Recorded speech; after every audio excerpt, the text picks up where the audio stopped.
Welcome to the Daughter Arise channel. My name is Yvonne and this channel is all about bringing you content surrounding childhood sexual abuse.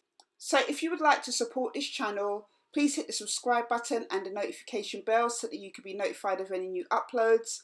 And please don't forget to hit the like button if you like the content. A paedophile Labour councillor who worked in a children's home has walked free despite being caught with over 1 million child porn images, including those of 12-year-old girls being raped. Roger Spackman, who was a Labour councillor on Exeter City Council until his arrest in 2017, worked at a secure children's home at the time he started collecting the enormous hoard of images.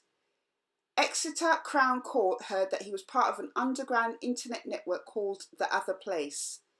A police investigation in 2017 charged the two frontrunners with offences and other members were exposed. But Judge Peter Johnson jailed Spackman for 10 months, suspended for 2 years, with 40 days rehab for possessing a huge amount of images. Spackman was arrested and 68 electronic devices were found at his home and examined. Judge Johnson said it was an astonishing number of images, which included the most serious Category A images and others of Category B and C.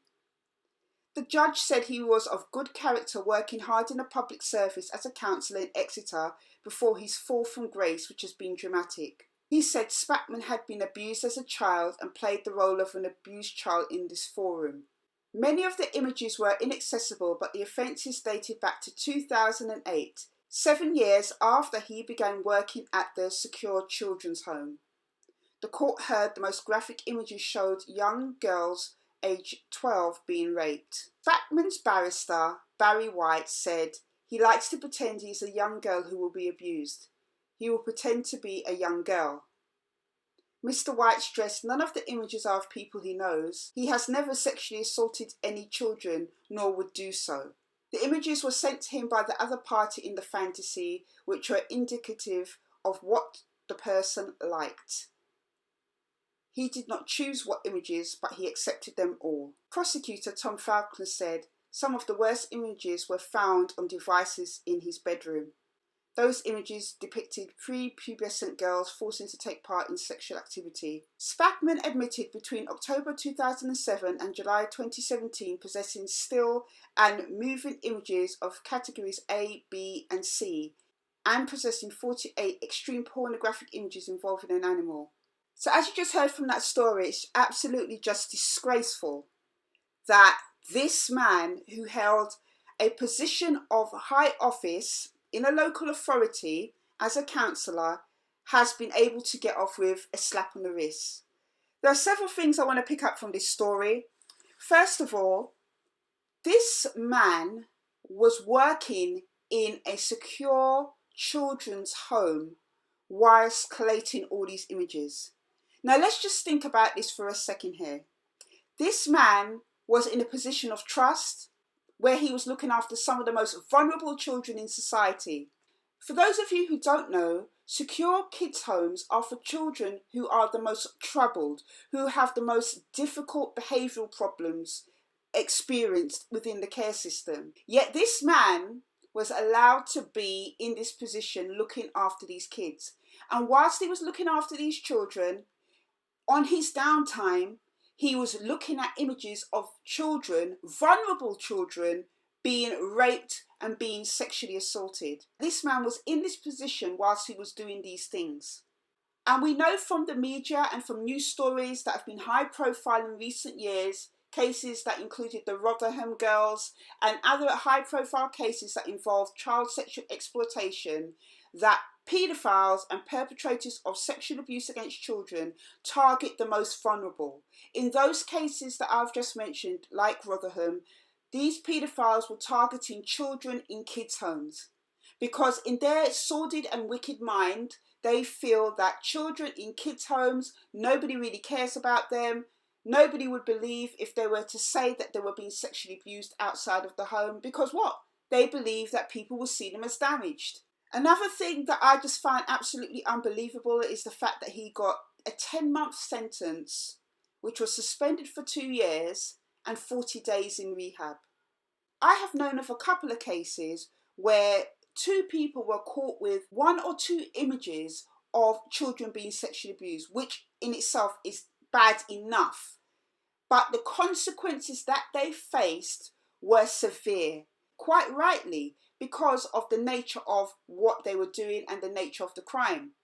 I believe this man didn't get the sentence he deserved because of his position in society, because the judge said he was of previous good character. The fact that he was of previous good character, what has that got to do with it? He has been caught for a crime and he should face the full force of the law like anybody else. Then they talk about the fact that he has got 40 days rehab. Rehab for what? It is a common known fact that paedophiles need intensive and extensive therapy for their problems. To me, all this just sounds like a slap on the back of the hand. Because if it was an everyday person out here, he would have got a severe sentence. Think about that. 1 million child images this man had, yet he got a suspended sentence. If they could let him get away with just walking away from court, with no probation, they would have let him do that anyway. But obviously, because it's in the public interest and he was a public servant, they have to be seen to be doing something. And I do honestly believe that there are a lot of high-powered, high-profile people who are sexually abusing children, trafficking them, distributing images of them being abused as well. And again, we are now seeing, even in this case, the enabler process being applied by his own barrister, with the excuses that he was given, that none of the images are of people he knows, he has never sexually assaulted any children, he's been of previous good character, he was just acting out the fantasy of the other person that wanted him to act like a girl. These are all enabling excuses as far as I'm concerned. And this is not helping him to be accountable for the damage he's done. Why are these people making excuses for him? All they're doing is enabling his behaviour. And if they think that 40 days rehab is going to solve this man's problem, they better think again. Because his behaviour has already shown that he's already crossed the moral line. He's already started to think about children in an inappropriate way. He was working with children whilst thinking about children in an inappropriate way. And the fact that this barrister is saying, well, he never sexually assaulted any children, how does he know? Obviously, this councillor's got to hold his hands up for the crime that he's been caught for because other people in this group got caught for it. But why would he admit to crimes that he didn't get caught for?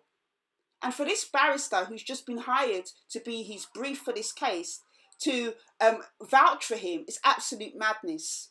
This councillor should have got a prison sentence for what he had done. There's just so much craziness going on when it comes to high-profile people getting away with childhood sexual abuse, and it's one of the things that continuously makes me feel so angry because they target vulnerable children on purpose. But anyway, I just wanted to share this story with you, and I'll see you on the next video.